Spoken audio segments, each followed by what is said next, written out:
అందరికీ తెలిసిందే కృష్ణా గుంటూరు జిల్లాల పట్టభద్రుల ఎమ్మెల్సీ కూటమి అభ్యర్థిగా శ్రీ ఆలపాటి రాజేంద్ర ప్రసాద్ గారికి కూటమి నియమించడం జరిగింది. వారిని కూటమి పార్టీలు ఈ నెల 27వ తేదీన ఈ పట్టభద్రుల ఎన్నికలు జరగడం జరుగుతుంది. ఆ నేపథ్యంలో నన్ను మాచర్ల నియోజకవర్గ ఇన్ఛార్జిగా వేయడం జరిగింది.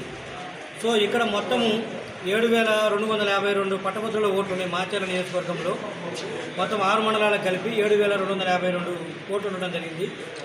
సో ఈ నేపథ్యంలో ఇక్కడికి రావడం జరిగింది.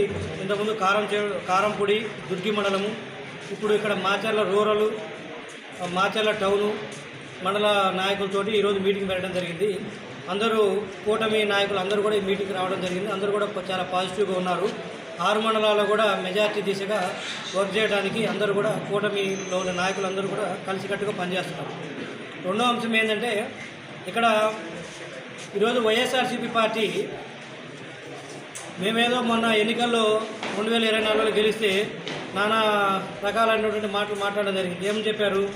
బ్యాలెట్ ఓటింగ్ అయితే బాగుండేది, ఇది ఈవీఎంల ద్వారా గెలిచారు, లేకపోతే హామీలు ఇచ్చి నెరవేర్చలేనటువంటి హామీలు ఇచ్చి మభ్యపెట్టి గెలిచారని చెప్పి ఇన్ని మాటలు చెప్పారు కదా. మరి ఆ నేపథ్యంలో ఈరోజు ప్రభుత్వం వచ్చిన తర్వాత 8 నెలల తర్వాత ఈరోజు పట్టభద్రుల ఎన్నికలు నడుస్తున్నాయి. పట్టభద్రులు అంటే కొంత మినిమం డిగ్రీ చదువుకున్న వాళ్ళు, సమాజం మీద అవగాహన ఉన్న వాళ్ళు, ఏంటి మేము ఇచ్చిన హామీలు నిజమా కాదా, ఆ ఈవీఎంల ద్వారా మేము గెలిచామా లేదా ఇంకోటి అన్నది కూడా విశ్లేషణ చేయగలిగినటువంటి సామర్థ్యము, ఆలోచన ఉన్నటువంటి వ్యక్తులు ఈరోజు ఓటేస్తున్న నేపథ్యంలో ఈరోజు వైఎస్ఆర్సీపీ పార్టీ ఈ ఎన్నికల నుంచి తప్పుకుంది. మరి మొన్న మీరు చేసినటువంటి ఆరోపణలు నిజమైనట్లయితే, మీరు ఈయన నమ్మినట్లయితే, మీరు అన్నట్టు ఈ ఎన్నికలు ఈవీఎంలు కాదు, బ్యాలెట్ ద్వారా జరుగుతుంది. మేము చెప్పిన హామీలు నిజమైనవే కాదా, నెరవేర్చగల సత్తా మాకుందా లేదా, ఎన్ని నెరవేర్చామన్నది కూడా ఈరోజు ప్రజల ముందుంది. ముఖ్యంగా పట్టభద్రులకి, గ్రాడ్యుయేట్స్కి అన్నీ తెలుసు.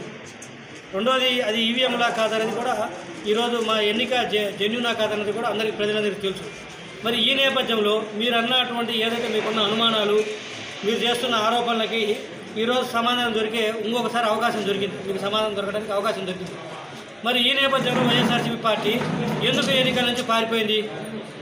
పోటీ చేయొచ్చు కదా, ఇదంతా బ్యాలెట్ ఎన్నికలే, పోటీ చేయండి, ఈవీఎంలు కాదు కదా.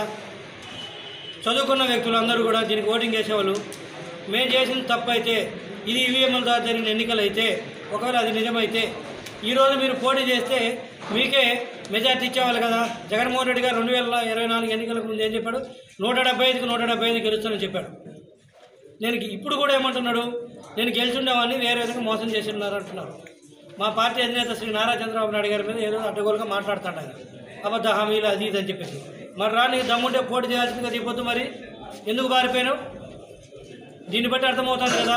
నువ్వు ఏదైతే ఈరోజు ప్రెస్ మీట్లో ఆ రోజు నుంచి ఈ పొద్దు వరకు చెప్తానువో, మీరు ఈ ఆమె నుంచి మేము గెలిచామంటున్నాం కదా, అలా లేకపోతే నేను గెలిచిండేవానని చెప్పి చెప్తాను కదా.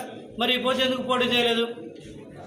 ఇది వైఎస్ఆర్సీపీ పార్టీ అధినేత శ్రీ వైఎస్ జగన్మోహన్ రెడ్డి గారి దగ్గర నుంచి రాష్ట్రంలోని వైఎస్ఆర్సీపీ పార్టీ కార్యకర్తలు కూడా నేను అడుగుతాను, ఎందుకు ఈ పొద్దు మీరు ఎన్నికల నుంచి పోటీ చేయకుండా పారిపోయారు కదా. ఈరోజు బ్రహ్మాండంగా బ్యాలెట్ ద్వారా జరుగుతుంది, మెజార్టీ తెచ్చుకోండి, నిరూపించుకోండి.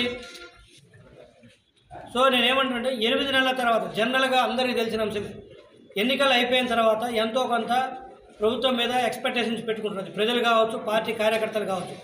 అది నెరవేరడానికి ఒక 4 నెలలు 5 నెలలు టైం కాదు, మినిమం 1 సంవత్సరం పడుతుంది.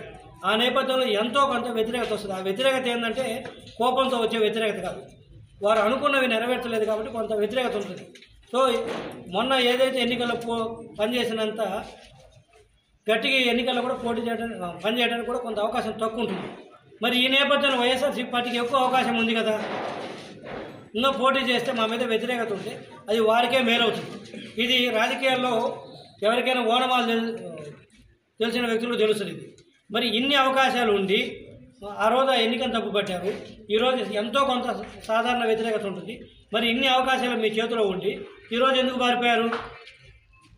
సో మీరు పారిపోయిన దాంట్లోనే మాకు సమాధానం ఇచ్చారు. ఏదైతే మీరు చేసిన ఆరోపణలు తప్పుడు ఆరోపణలు అని చెప్పేసి ఈరోజు ఎమ్మెల్సీ ఎన్నికలు, గ్రాడ్యుయేట్స్ ఎన్నికలు మీరు పోటీ చేయకుండా పారిపోయి మీరే సమాధానం చెప్పారు.